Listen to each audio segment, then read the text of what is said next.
Hey guys, Wayne Stevenson here. In this video, I want to talk to you guys about something that I have been meaning to talk with you guys for some time now.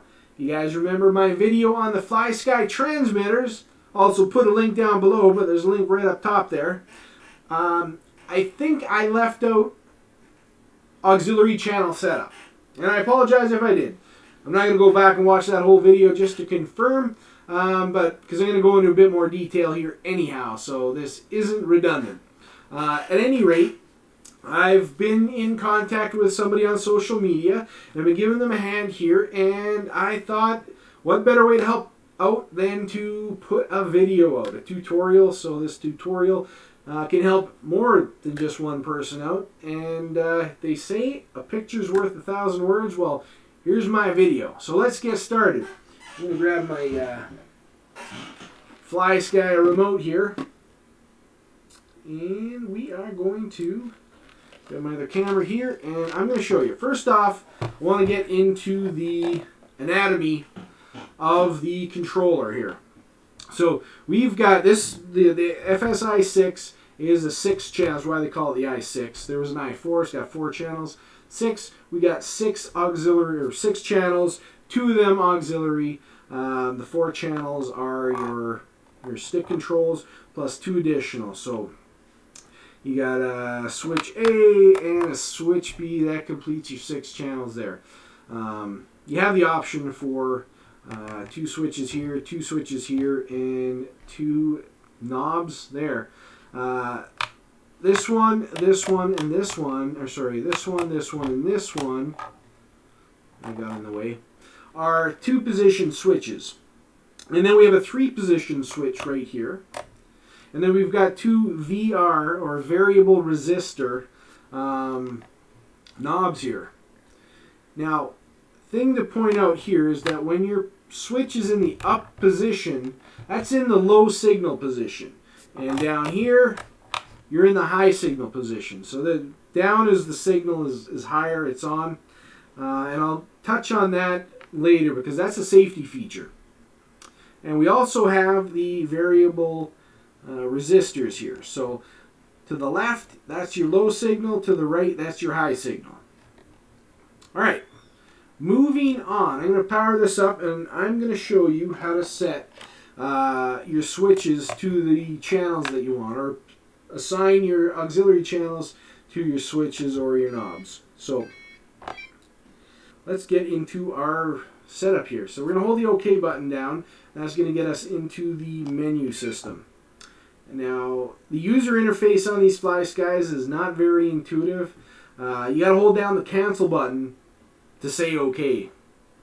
And the OK button can cancel it out.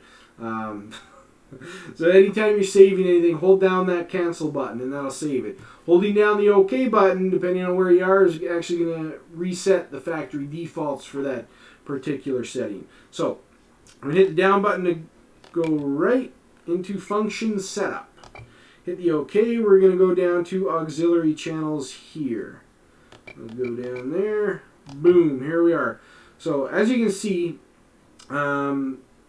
this is 10 channels here. I've got a third-party firmware that I've uploaded into this, so that gives me more channels. If you got an FSI-6, or I believe the i6S, X, those have 10 channels in their firmware already. The older FSI-6, you got to do a third-party firmware. Probably voids the warranty, I would imagine, too.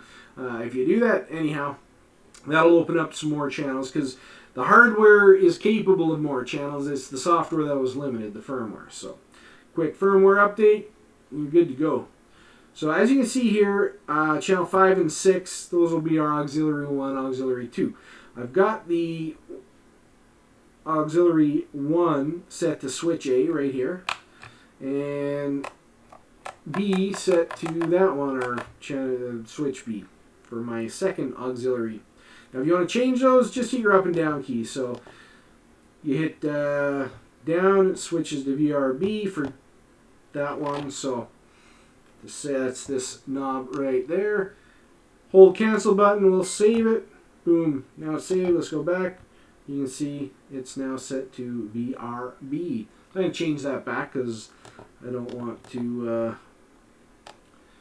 be caught off guard when I'm going to fly. Alright, so that is that. Now let's switch on over to Betaflight, and I can show you guys how to set up your auxiliaries. So let us do that. Here we are. So I'm already connected here. Let's go to receiver. Grab my transmitter. Fire it up. And we're going to go to receiver and just make sure everything's working there. Alright, all my channels are good to go. I'm going to kick on over to the modes here. So when I was talking about low and high signal, the reason I talked about that is because you want your arm switch, in particular, your arm switch, to never be on low setting, because, and I imagine the same goes for all transmitters, I would hope. There's safety features in there that will prevent you from being able to connect to your receiver or power it on all the way when you've got switches in the high position.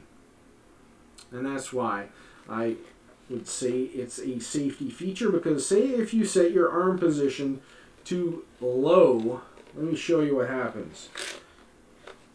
So if I have it set to high right now, I got to switch to high, or my throttle's up, and I turn on my, oops, sorry, I already had it turned on. Okay, so if I have this set to high,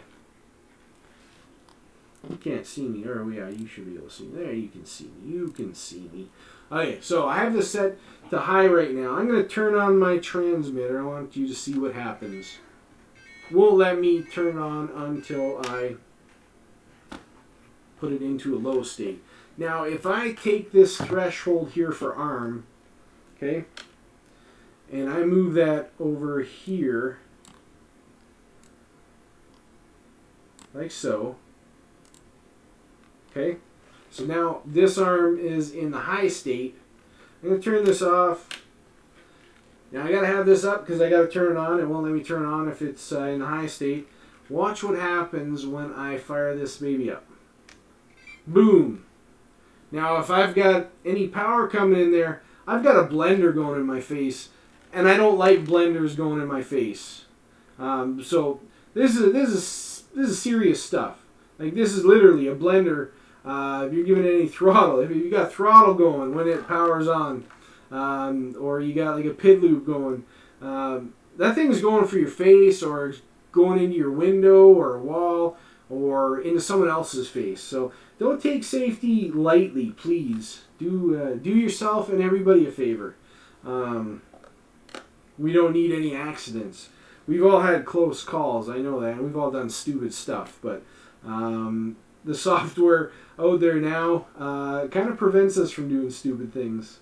We still have accidents, incidents, near misses, whatever you want to call it, when we're on our test bench, but let's limit those if we can. Anyhow, onwards. I digress. So let's move that back here. So if you noticed here, these over here, these little dots or lines, those are indicators. That indicates what mode we're on. Or sorry, I shouldn't say what mode we're on. It indicates the signal level that we're on. So, for instance, our switches are all in the low state at 1000, and we can bump them up to the high state, 2000. Or in the case of a three-way switch, we can go to 1500 right here, or we can go down to, or up to 2000 there. So for each auxiliary channel, you can have multiple modes tied to it, linked, whatever you want to call it, binded, bound, and then you can have multiple ranges. So something like a three-way switch, you can set up three ranges.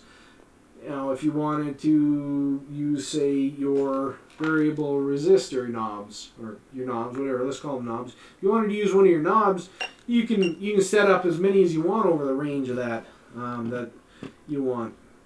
So let's do that. In doing that, I'll show you how to set the ranges on the same channel, and you can set all your different modes there. So let's open up. Let's throw horizon mode, barometer mode, heads free, failsafe, and anti-gravity. Let's do that. Let's save that. Let's go back here to hide unused modes, and let's set them all to VR or auxiliary 5, which is what our VR is set to. So now we've got, let's see, a whole bunch. So let's do horizon over here. Let's do barrel over here. Let's set this one to here. Let's set this one to here. And this one to here. There we go. That should cover the whole range. Boom. Okay, so now we've got a range covering the whole entire range of that knob. So let's see what happens when we rotate that. So wrong knob. Alright. See it's all moving now. They're all set to the same channel. And as we go through the motions, the range, so we're on horizon, barrow, oh, there we go, it's free, that one wasn't quite there, there we go, we save that, alright, moving along, we're in fail-safe mode, and now we're in anti-gravity, and then back through it, boop, boop, boop. So, I mean, this isn't going to do much good for you if you're flying line of sight, because you can't tell what you're in, and there's really no way to mark it. You could do pen marks, I suppose. But at any rate, if you are in FPV mode with your goggles, you have that visual feedback on your screen where it'll tell you what mode you're in. So those will come in handy. They'll definitely come in handy for you if you wanted to use those. You know, when you got 10 channels, you probably are going to run out of ideas to use. So 2 channels, well, you might want to think about doing that. Just because the extra room there you have to play around in. You know, obviously not for your arm, but for other things, absolutely. Anyhow, so let me just show you what I usually have. Like when I'm using 2 channels, I'm using arm and flight mode. Those are 2 things. So one, I want to be able to arm with my switch, and again, make sure your arming is in the high signal, not the low state, for safety purposes. Second one is angle mode. I like to be able to switch into angle mode. If I run into any problems, I flick that switch, and that's a stabilized mode where it'll use your gyro to fly level and not fly off on you.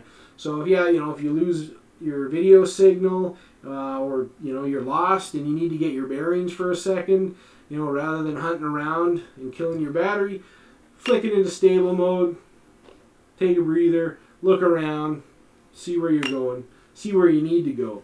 And now the only other 2 that I will do, actually the main one that I do is beeper. Air mode, I used to have a switch that I would turn air mode off when, disable that when you're landing because it freaks out. Gets all twitchy on you when air mode's engaged when you're trying to land. So we used to turn it off and then land. Nowadays, I just disarm before I hit the concrete or grass, whatever I'm landed on, and I do that so I don't have to piss around, turning off air mode and coming, landing nicely. Probably one of the reasons I trash more quads than I should. At any rate, guys, I hope this helped you out setting up not just a Flysky transmitter, The same goes with any transmitter you got. You're all dealing with auxiliary channels and mode settings. Hope it helps you out. If it helped you out, please give me a thumbs up on this video. As well, if you have any questions, comments, need help with something else, but I didn't cover it, leave a comment down below. I love talking shop with you guys. I love helping you out, so don't be shy. And with that said, guys, if you haven't already, please subscribe to my channel. I have lots of content coming out. I try to put it out weekly. We have lots of stuff coming out on, well, I have lots of stuff coming out on drones, 3D printing, and electronic projects. So there's always something to keep you entertained, guys. Thanks again for watching. Appreciate you stop in and spend some time with me. Take care.